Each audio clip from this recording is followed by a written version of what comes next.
Welcome to the Sports Reverends podcast. My name is Dan Chandran. I'm joined with my co-hosts, Drew Martin and my big bro, the coach. If you can't tell who's who, well, you're going to need some work to figure that out.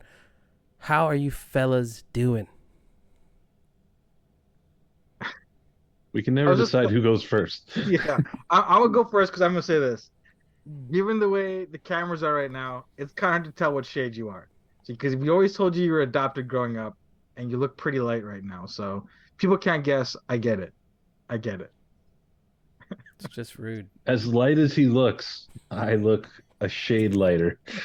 We're literally joined with Casper. Come on, man. Come on. I'm a reverend in downtown Toronto. Drew is a reverend somewhere in Manitoba, in the middle of somewhere, called at Bethel Selkirk. And the coach is our analytics master. He knows all numbers. And if there's only one lie we tell on this show, it's that I'm the analytics master. I don't know how else to describe him. He's just the only one that's not a reverend, all right? But he's a coach. He's coached everyone. You had to give him some sort of title. I just had to, yeah. And I thought analytics sounds cool because that's the cool thing nowadays. Coach, why don't you Molly Karam and just tell us what's going on today? You can tell we're having a good day today. We got some quick hitters coming up. We will talk about the probably most exciting thing that happened all weekend, NFL playoffs, I think, aside from church. I don't know. I may have slept through my church, but I don't know. I won't say nothing. Wow. And then we were going to have some real talk about a couple of, at least one big topic about standing up for your faith. So let's get rolling with some quick hitters, guys.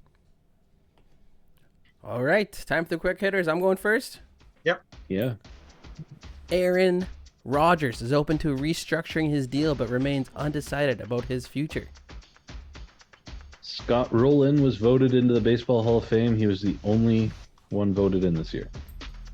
Ezekiel Elliott. Zeke, open to taking a pay cut to stay with the Dallas Cowboys. Jonathan Isaac played his first competitive game in over 900 plus days. Bless. Bruce Boudreau was officially fired by the classy Vancouver's Canucks organization. And before we go anywhere else, it's time to go to commercial. Now, this commercial is near and dear to my heart because it's a mentorship program that I got the privilege of starting in downtown Toronto. It's kids helping kids, and we give an opportunities for kids to learn and grow that are in a marginalized neighborhood, and we give them opportunities for a safe place as well for them to hang out. And on top of that, one of the things we're very excited for is the basketball program we're starting that the coach is going to be coaching this basketball program. And if anyone has been coached by the coach before, they know that he's going to teach you life lessons for on the court and off the court that will change your life forever. And he's going to train you up, and it's all built and rooted in biblical principles, which is really cool. And he's going to make them run a lot, get them in line, and teach them some real good discipline. And we're going to see these kids have some really good opportunities before them, and they don't pay a dime because we're asking all of you guys to help support. And what they pay is volunteer hours to go along with their learning how to work and discipline skills. So we're going to try to provide them with all the league fees, the court fees, the uniforms, the shoes, all of it. And they're just going to pay that way through volunteer. So please support at Urban Hope. You can go through the sportsreverends.com website, hit the sponsors page. You can see the Urban Hope, the ways to give there. And thank you once again. Let's go. Awesome. There's only one team in my entire life that I couldn't coach the way I wanted to coach. That was a no. It was a grade 6 and 7 girls basketball team, and it was very strange. Because the first tryout, I had one girl coming into the gym, and she started counting the tiles on the roof, and it was one of those like what was it? What do you call those, like city leagues, the regular leagues? Rec leagues? Not rec league. You pay to Community play. league. Community, yeah, community. So everybody had to play. Strangest team I ever had to coach. Anyways, a little bit of tidbit there for you. Don Haskins, one of the greatest coaches. He started with women's basketball too. So Yeah, that's a different story altogether. I don't think I'm quite at that level yet. Or well, yeah. Anyways, let's talk NFL playoffs before we get derailed here. Let's see your thoughts. Any surprises? Any guesses? What's coming up next week? Let's start with Casey and Jacksonville. Drew, why don't you start us off? Well, I obviously had no surprises. I'm still perfect in predicting all these games. 10 So yeah, and 0. 10-0. Um, yeah, but this was a closer game than I think a lot of us thought it was going to be. But granted, Mahomes was hurt, and I was surprised he came back because Penny looked like he could have just kept on going. He had a really nice drive at the end of the half. But I think Jacksonville has staked their claim as a for real team. I think they'll be back to the playoffs next year, and I think they'll look even better. But for now, Kansas City on top. Yeah, it's Yeah. just incredible game of Mahomes showing that he's a warrior and they can win in many different ways. Jacksonville is definitely up and coming though. Like Drew said, they have I don't know what, maybe their secondary might be their weakest part of their team. I don't know. They're really good everywhere else. Patrick Mahomes was forced. Andy Reid forced him to go to get his foot X-rayed, his ankle X-rayed. He wanted to just stay out there and just keep playing, but Andy Reid made him go. And then he said, if it's not broken, you can come back in. And it's amazing to see all the media try to say, "Oh, he should have never been playing. They should have never put him back in." But the thing is, this is sports. It's not a concussion. It's not like a mental health thing, right? This is an ankle. Let him play. If he wants to play, let him play. Come on, tape it up. I Are we like that. concerned with the high ankle sprain? Do you Yes. think that's going to hurt him next week Sunday? Uh, it probably will. It keeps them in the pocket, right? Hmm. But knowing that your quarterback's going to be in the pocket, you can game plan around that. And Andy Reid is a genius when it comes to offensive scheming, so I'm sure he'll have a way to have an extra blocker and keep the playbook simplified. I think Travis Kelce is going to see a lot of action next week. Yeah, and having no Tyreek Hill this year, he's had to learn to place kind of, I call it small ball, but it's like short ball basically, and be able to have a really developed pocket presence, which he has. He's really exceeded in that, and so that's good to see. I think he'll do okay, but he'll still be less than. It'll even the odds for sure. Let's go to um, a bit of a upset for me. Buffalo, Cincinnati. Dan, why don't you start us off? Honestly, when I originally predicted Cincinnati winning, it was when they were healthy. When I heard the three O linemen were out, I thought this game was going to be really close. But I'm going to save my anger, or not my anger, my hate for Buffalo for a few moments because they're going to be my lateral to get off of my team. What I'm going to do is praise Cincinnati because their head coach showed that he's the real deal. Joe Hmm. Burrow showed that, in my opinion, I guess is top above Josh Allen right now in the level of quarterback play. He is incredible, doesn't make mistakes, and he commands the pocket. Like that's what you have to be able to do. Drew, Well, I where you? think it goes back to what I said 2 weeks ago in the playoffs. You need to be able to run the ball. You need to be able to play defense, and Buffalo can't do either right now. Um, like I believe they had 19 rushes for like 60 yards. That doesn't win, and they just look like they straight up couldn't tackle. Joe Mixon ran all over them. I didn't know Von Miller made this much of a difference to their defense. Um, they were missing Micah Hyde, a couple players on defense, but you know what? You can't ask Josh Allen to do this much. You can't ask any quarterback to do this much and expect to win. Every team left has at least some kind of running game. Like even Kansas City, a team that doesn't really run, they've gotten different ways. They do short passes to the running backs. They get their running backs involved. But if you can completely take that out of the game, you can shut a team down. And Josh Allen has been not great this year, and he's turned the ball over a lot. Not as much as Dak Prescott, but uh, yeah, you make mistakes in the playoffs, you're going to get hurt. Since he's the real deal, I think that game is going to be the best of the playoffs. I think whoever wins KC Cincinnati is going to win the Super Bowl. Ooh, that's a big call. It's a big call. Yeah, it's. I was reading a few headlines, and you can't. You're right. You cannot be one-dimensional in the playoffs.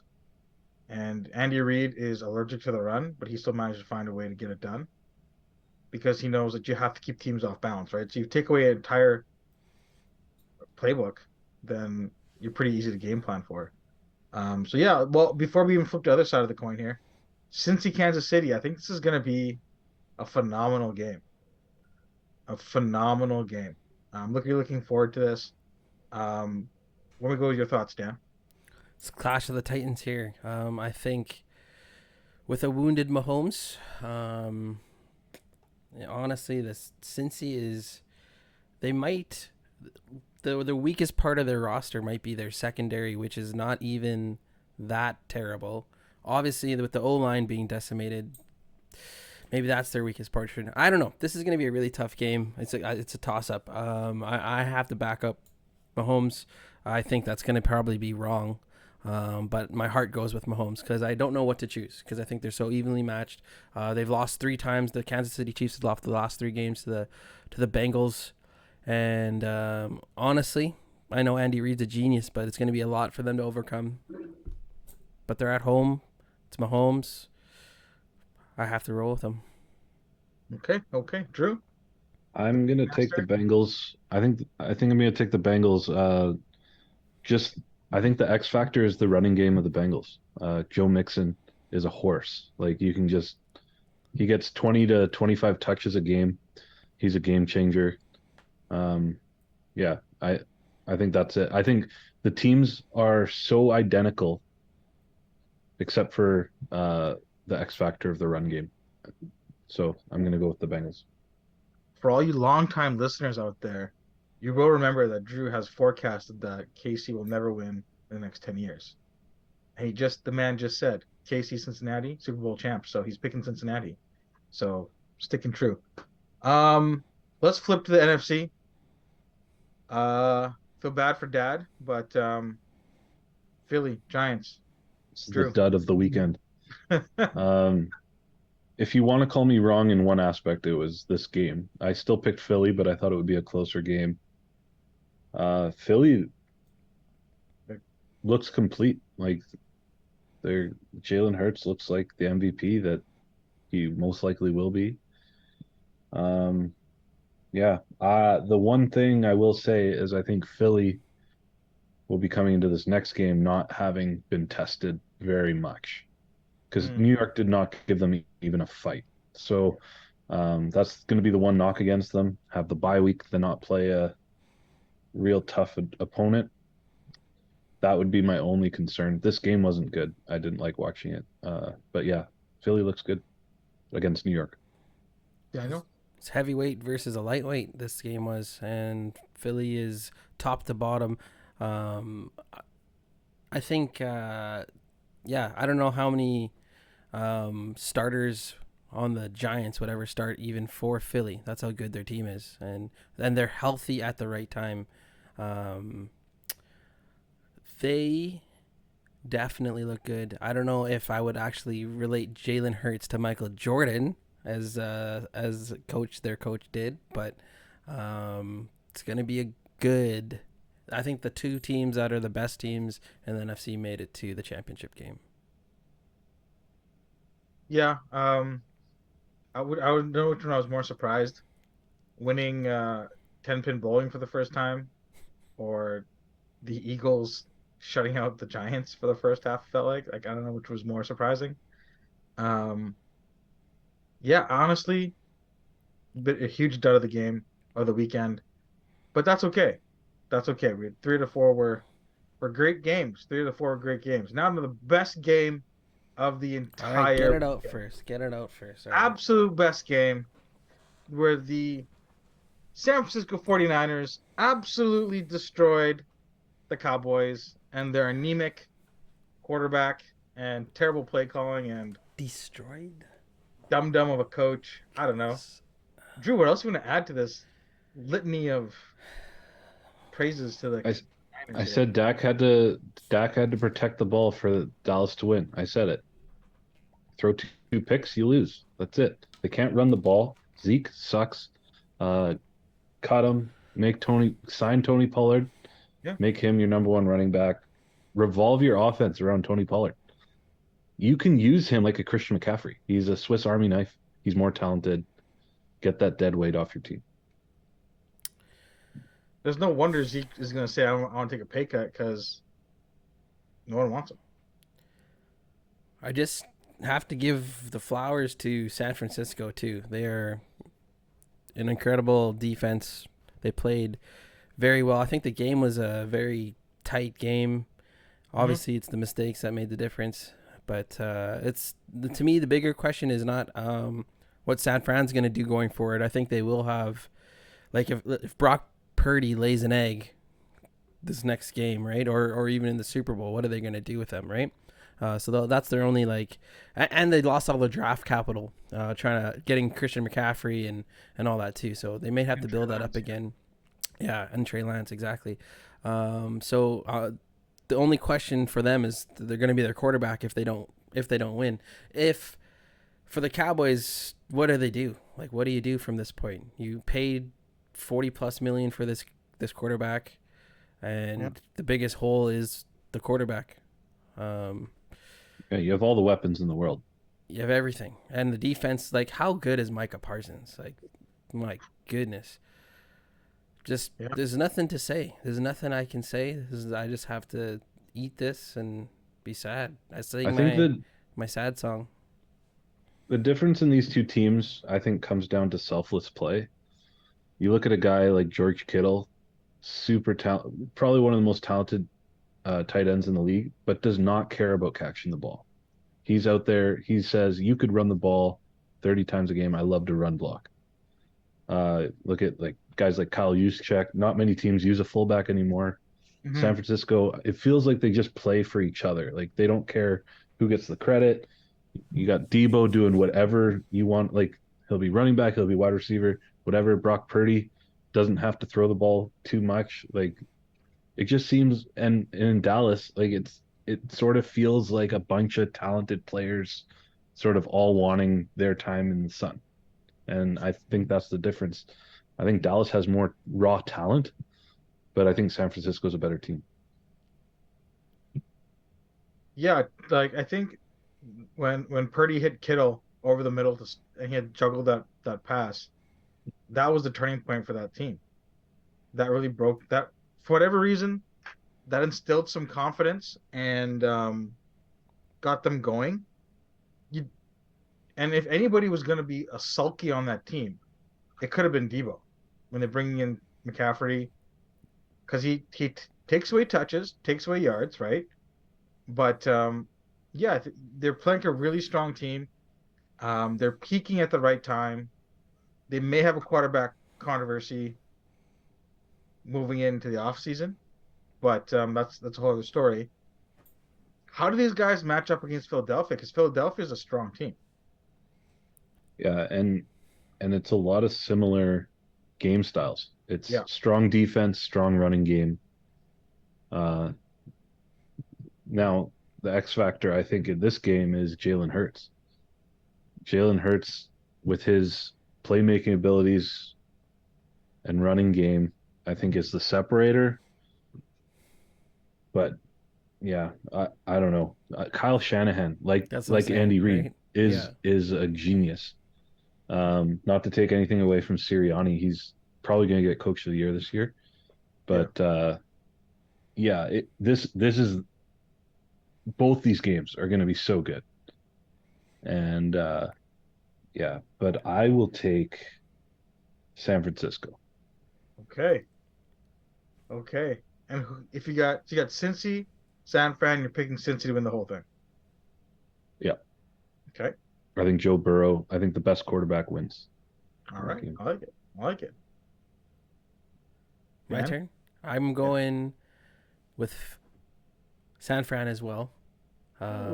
that pressure they're going to put on Jalen Hurts. And I think Kyle Shanahan's game plan against the Cowboys was pretty vanilla overall. I think he's going to come up with I don't think he showed much. They only gave McCaffrey only carried the ball 10 times. It's crazy. It's absolutely crazy. I know he got banged up a little bit, but I think he's going to come up with some really good stuff with Philly. He's going to have to. And overall, I got Mahomes winning it all. Kansas City. Well, I'm going to be contrarian. My heart's with San Fran. I'm picking Philly, just to avoid any emotional that way you're happy either way, right? Exactly. He's been using this sports. You're happy if you're right. You're happy if San Fran wins. That's right. Yeah. So I'm going Philly. I'm picking Mahomes. in the Super Bowl. Been there, done that kind of deal. Super Bowl is a different game altogether, and I think the experience will help them out. So we got 2 for Kansas City, 1 for Cincinnati. Drew is 10-0. You and I are. Yeah. Wait, I'm 8-2. Are you? What are you? You are 7-3, I think, because you chose I chose the Bills. Yeah, chose the Bills. And Did you chose the 49ers? No, you're right. You're 8-2. 8-2, right there behind you. 8-2. So we'll see. It's going to be a big separator this weekend. This is it. Yeah, pretty much. Yeah. Either we catch it or we don't. Yeah. But we get to repick even if we're wrong after this weekend. Yeah, for sure. Yeah. So, we have to. Yeah. All right. Great talk, guys.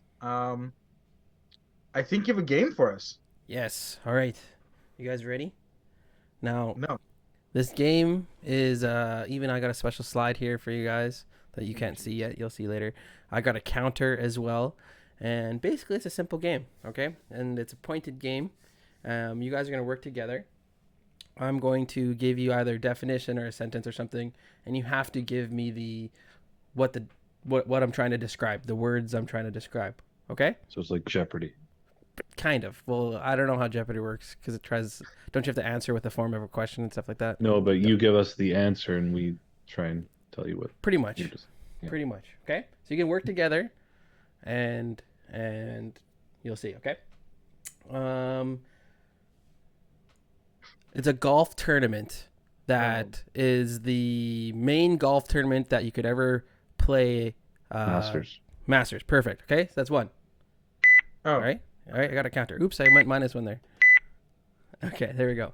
Okay, that's how it goes. That's one. Good job. Okay. It's going to be a mix of sports and some other stuff, but you ready? Boy. Okay.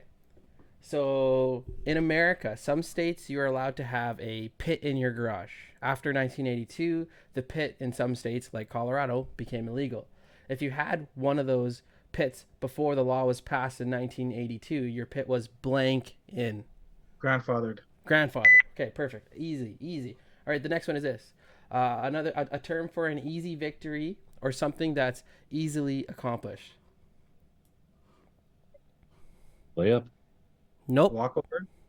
Nope. It involves, there's dessert in the word. Piece of cake. Close. Oh. Dessert in the word. And you go. Easy as pie.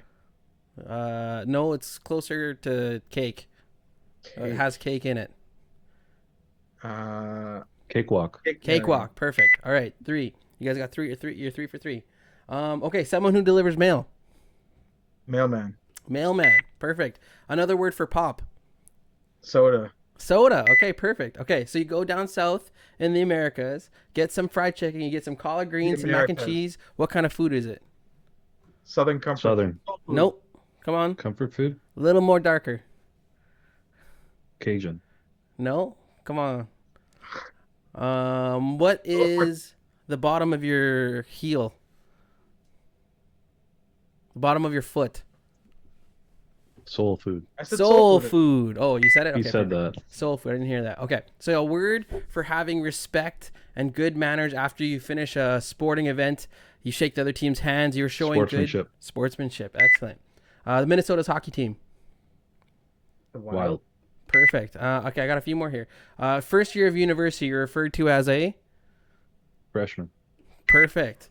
Blank and blank, we welcome you to this great event. It's a group of women, a group of Ladies and guys. gentlemen. Ladies and gentlemen, excellent. Ooh, you're doing good. Filling How are up we a supposed to work basket. together in this? I don't know. If you can't get it, I guess you just try to like figure it out. Filling up a basket of food, then bringing it to the park. You were having a Picnic. excellent. Okay, I got one more for you. The cheapest seats in the stadium, and Nosebleeds. it's informal, used to describe critics or hecklers. Peanut gallery. Peanut gallery. Excellent. Okay, 12 of 12. Okay, so I did this game for you to show you this, to share with you. This is a pointed game today. This is University, Pennsylvania. This is also Stanford's and Harvard's. The words that you said, Harvard's, this is the words that you guys said are on their no list. You're not allowed to use those words because they are offensive. So you guys are all in trouble, and I'm sending you in to the dean. All right. So I just had to put that through because I think it leads into our conversation a little bit today. All right. I'm glad there was a point to that game because I was definitely wondering where that was going. Where this is going is our next sponsor, Train to Invest. What do you do to retire? The old ways of investing in mutual funds will not get it done. No one has ever gotten rich off of mutual funds, at least with starting with a minimal amount. And we need guidance, just like anything else. Learning a new skill, you need teachers, you need a course, you need structure. And that's what we provide at Train to Invest. It's a lecture-based teaching program where we turn you into a novice to an expert investor, taking out the middleman, saving yourselves the returns and the fees, and watching your account grow because no one else is going to take care of your money like you will. So visit www.train2invest.com, download the ebook, give it a read, and reach out to us. We'd love to chat with you, see if we're the right fit, and see if we can help you make your future dreams come true. www.train2invest.com. Let's get to our real talk. I've really enjoyed these sessions in the last couple of months, and I think it's brought a new dynamic to the show. Would you guys agree? Yes, sir. Yeah. So we're going to talk about. We titled this section "Pride Before the Fall," and I think Daniel came up with that title. Drew did. Drew did. Perfect. The creative guy came up with it. Cancel. And and we're gonna start off with a story. Provorov, he is a hockey player for the Philadelphia Flyers. They had a Pride night last week. I believe it was last week Tuesday, actually. And he refused to wear a Pride jersey during warm-ups. And this is what he said: "I respect everyone. I respect everybody's choices. My choice is to stay true to myself and my religion." So you can only imagine the uproar and the tears and the outrage that was poured out of this because someone refused to support the alphabet mafia. Can you imagine just the gall of this man to stand by his beliefs in a non-threatening way? Is that allowed? What are your thoughts? I see Drew smiling really big right now. Why don't you start us off, because this is a good topic, and yeah, let's just talk it through. It's unbelievable, but on the other hand, it is believable. Like so much props to this guy for doing this, because come on, there's got to be some believers on the team, right? From America, right? Grew up in America, and a guy from Russia is the only one with the stones to do this. Major props to this. It makes no sense. Like if we had a night celebrate, like this would never happen. But a Jesus celebration night or something, like, and we ask people to all wear a Jesus shirt or something, like Yeah. they'd be celebrated for not wearing it. Like it's just everything to go against scripture and Christ. And but this guy's not even standing up against like gay people, or like he's not doing anything. He's just saying, I'm staying true to myself. I respect you, but I don't feel right wearing, like, I don't know how. Yeah, I don't know what he's supposed to do in that situation.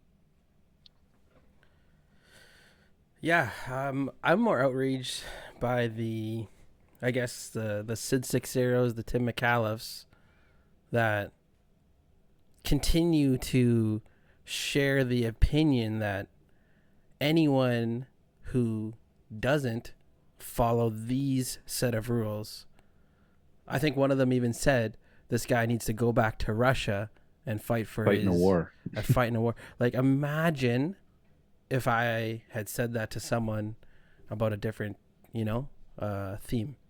I think it's really ridiculous that just because we have a differing opinion, we're not saying you can't do that, but it's okay for them to say that we have to agree.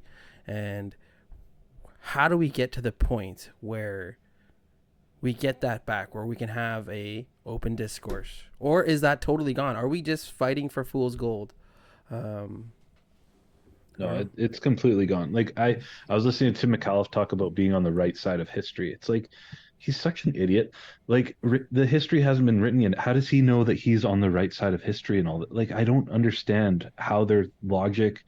And he's like, it's all about inclusivity and equality. It's like, so what about Provorov? Like, where's his being treated equally? So it's only treating equally if you conform to what the mainstream media is shoving down our throats Yeah. every second of the day, every commercial we watch, everything.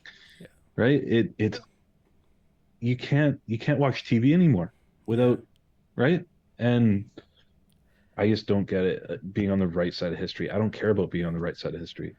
It was a couple weeks ago America celebrated Martin Luther King Jr. Day, and I would go and venture out to say majority of the people celebrating aren't actually standing with Martin Luther King Jr.'s stance on what he really believes in, right? They'll negate all the follow Christ, follow Jesus, follow this stuff, all the biblical stuff, but they'll hold on to aspects of, not even the full spectrum, aspects of the racial equality.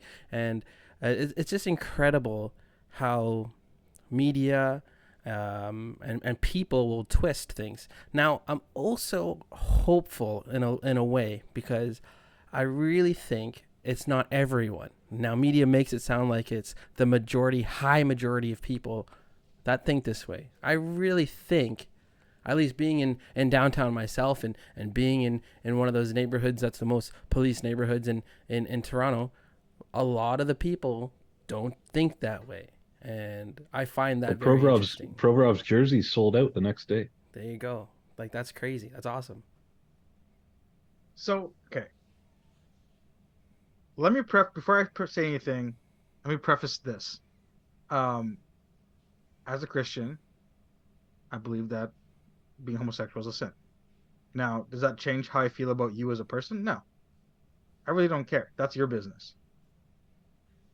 So let me preface it that way. I love you regardless. If that's fine. What is number one to the Tim McAuliffe thing? History is written by the winners. How you decide that this is already the right side? If the Nazis had won World War II, history would be written completely differently. So that's just that mentality, this woke mentality. You got Sid Sixero crying on BT television and on Twitter. It's just, blowing up. It's like, guys, I didn't hear any gay people stand in outrage about this. Right? It's 2023. We have accepted that people are going to be homosexual. And if they want rights, they have rights. There's no barriers for them to do anything. right? Like Yeah. they can still get a job, drive a car, work wherever, get taxable benefits. All these things have already been decided. The fake outrage is unbelievable because it's just for ratings. Like you walk down the street, if you mention this guy's name, no one's gonna care. No one is going to care. They're saying, I think the Cystic Sarah is saying we should fine the Flyers $1 million. How very tolerant of you. How very tolerant of you to say we believe in everybody's beliefs but this. Because that's hate. I'll play devil's advocate. How do you It answer doesn't Well, that? matter. let me Free speech is free speech. but let me just, yeah, like the whole thing, the fake outrage is just like sickening. It makes me want to throw up, honestly. But I'd love them to actually explain what Provorov did to hurt people, because what he was taking a stand against, in my opinion, wasn't even against gay people. This night was called Pride Night. They're celebrating pride, which in the church and should be everywhere Deadly is a sin. sin, right? It's not even like we're like pride of any kind is a sin. And it's it's crazy how backwards the world is from what the foundation and people are say, oh, whatever, but the foundation of this country, that the United States, right, that they play Yep. in, was founded on. They're going polar opposite to everything that they believe, and and it takes a Russian of all people to stand up when, and this is all throughout sports, right? Like Yep. it's happening in football, it's happening in basketball. You're telling me there's no guys in the NFL that were raised in a Christian home with a mom that took them to church every Sunday that puts on a pride, like we just fall to the side because we're all chasing after our next paycheck or whatever. Yeah. This guy doesn't care. He's standing up for what he believes. And also I have to give kudos to John Tortorella, who Yeah. stood up after the game and said, he was asked, why didn't you bench this guy? And he said it wasn't even a thought. Like, this guy is, we talked to him, he's standing up for what he believes, we're behind him. And he said, you know what? It was a great night. Whatever. Like, He finally actually has respect for this guy. He wanted to. I think he's had some beef with him leading up to this, yeah, right? They're trying to trade him. they were looking to they were looking to trade him. Now I don't know if they could trade him at this point, but I think Which is he's actually crazy. had he's actually had a couple points in the last couple games. I've been following the Flyers games now. But doesn't that speak to this man's character? That he's living his life in a way that his teammates and his coach see follows his values. So when he says, I'm being true to myself and my religion," he's not just walking. He's not just talking. He's actually walking his faith out. Um, which And is it's not like he made a big stink about it, right? no, It's not like he went to social media and said it's so unfair they're trying to get me to wear this jersey. No, right. he went to his bosses, he pulled them aside. He said, "This is what I believe. Is it okay if I just refrain from Yeah, wearing the jersey?" That's all he did.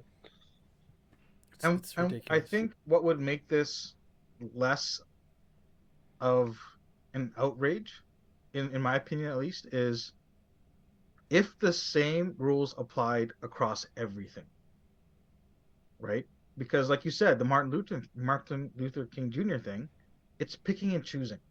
It's picking and choosing when it's convenient.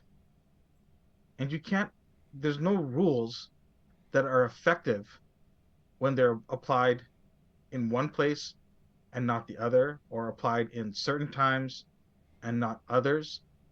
It doesn't make sense, right? And this whole cancel culture, this whole woke culture, this tolerant, we have to love everybody and accept everybody. It is there's no foundation to it. It's whatever sounds good, whatever feels good in the moment, whatever is going to say make people feel good in this moment, and there's no basis to it.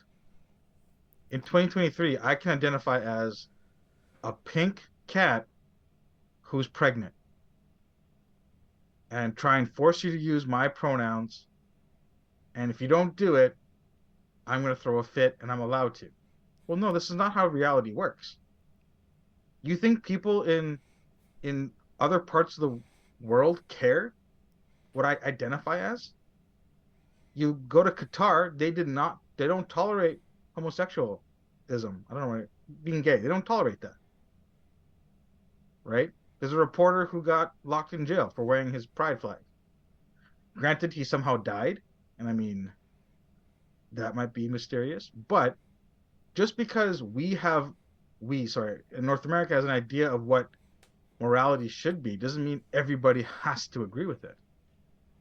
And that's where we're coming down to this line, is where it's so scary, because you have drag queens and drag shows where kids are being exposed to this, and parents are just willingly taking their kids to go see a drag show in public places, or having kids taught about sex when you're in preschool and grade 1, 2, and 3.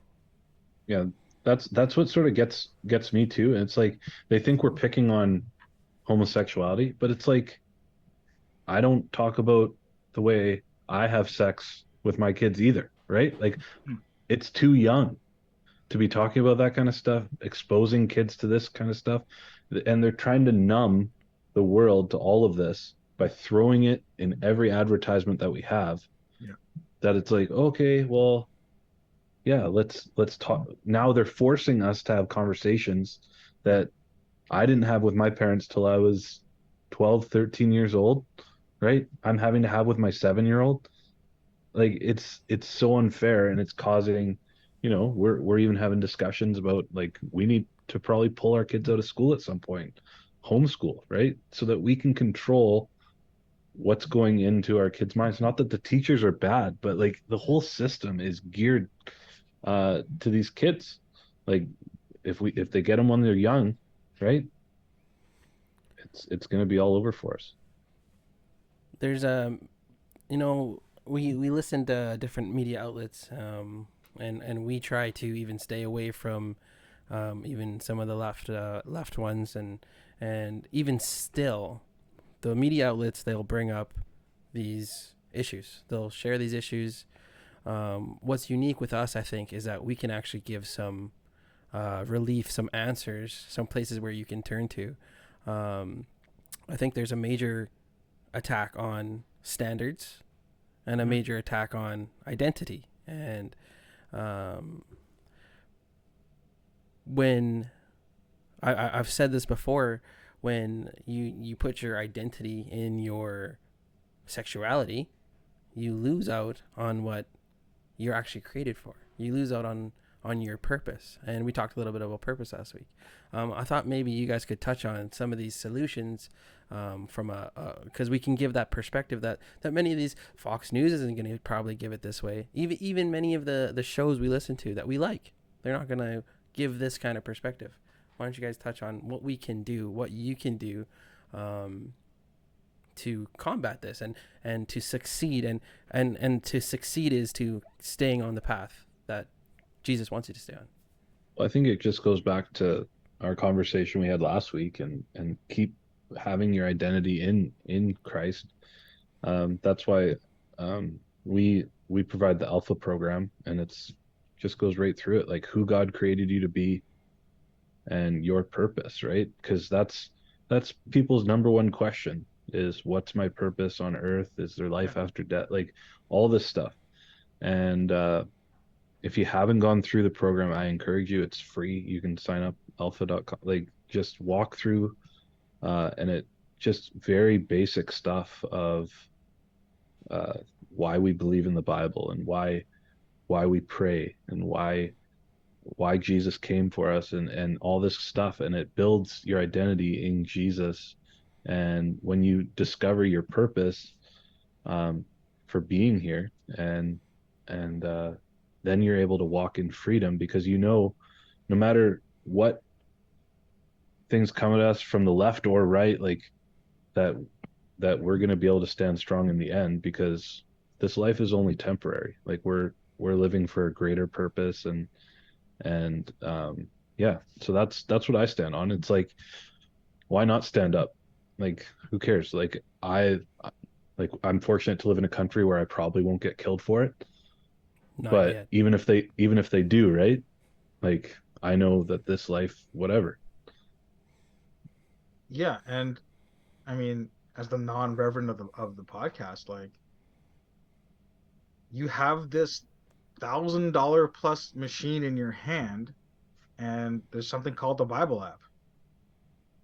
Download it and remember the little nursery rhyme: read your Bible, pray every day, and you'll grow, grow, grow. And you have to start questioning things. You have to be thirsty. You have to you have to pursue knowledge, not only to grow, but to be able to articulate your position on why you believe what you do. Anybody can say, "Oh, I believe in this." The follow-up question is going to be why. And if your answer is, "Oh, I don't know, that's what I've always been taught," how is that going to reflect to somebody who wants to know more?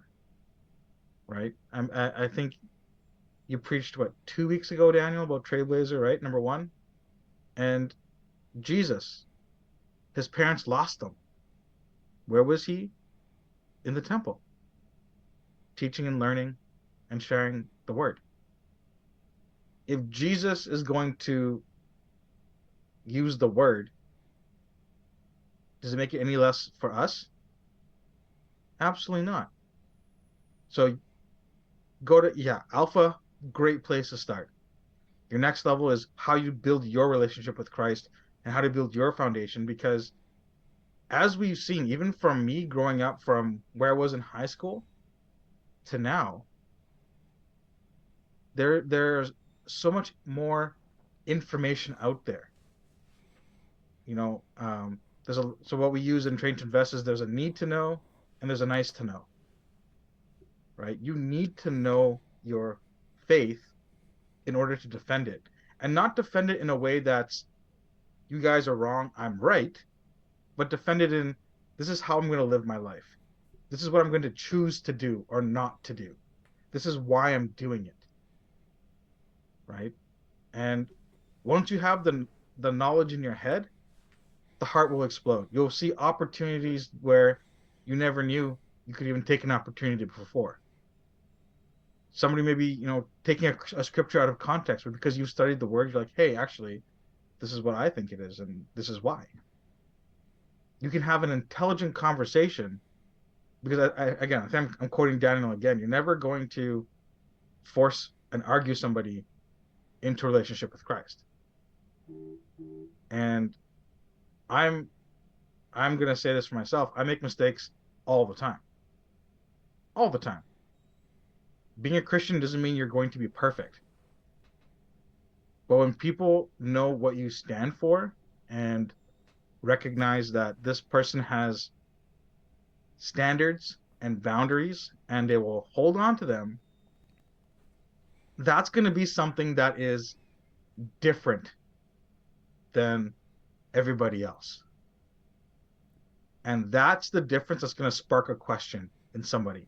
That's a difference that's going to make them go, well, maybe I don't want to talk to Joel about this because I kind of only know him from work, but I know this other person in my life who's a Christian. Let's talk to them about that. Or let's Google something. And that it's that practicality that people are going to be drawn to. But without the knowledge, without that thirst, without that desire and want to know more and to get deeper with God, you won't be able to show that to the world. And things like I know we got Bible studies on Tuesdays or Wednesdays across the world. There's Bible studies online. We talked about last week about surrounding yourself with the right kind of people. Get to know some older people who are Christians, more mature in their faith. They will. There's a saying where you don't want to be the smartest person in the room. That applies to your faith as well. You guys are younger than me. but you guys know a lot more about the Bible than I do. So when we talk about stuff, I tend to listen more. You got to surround yourself with people who are going to help you, hold you accountable, so that you can really show the love of God to everybody else. Guys, I think that's great. I think it's really good. I think to end it here, I'll just give a shout out to our Bible school teacher in high school, Daryl Rempel, Mr. Remps, Remps. giving us some love on our socials there, and this is what his desire was for us, right? For us to be rooted in our foundation, in our biblical foundation, and our love for Jesus, and sharing that throughout our lives. And whether we're reverends or not, we can still do that, and that's what we're called to do. And I think that's what puts the biggest smile on his face. So shout out to Remps. We love you too, man. And thanks for listening today. Coach, wrap it up. Follow us on Instagram. Follow us on our socials, YouTube. Hit the website. Let's go to urbanhope.com. Put some kids through basketball. We love you guys. We love interacting with you guys. So keep the engagement up. Share the pod. Like and subscribe. All that good stuff. You never know who is going to need to hear this. You don't know. I don't know. God does. So like, subscribe, share, and you guys have a good week. Peace. Peace.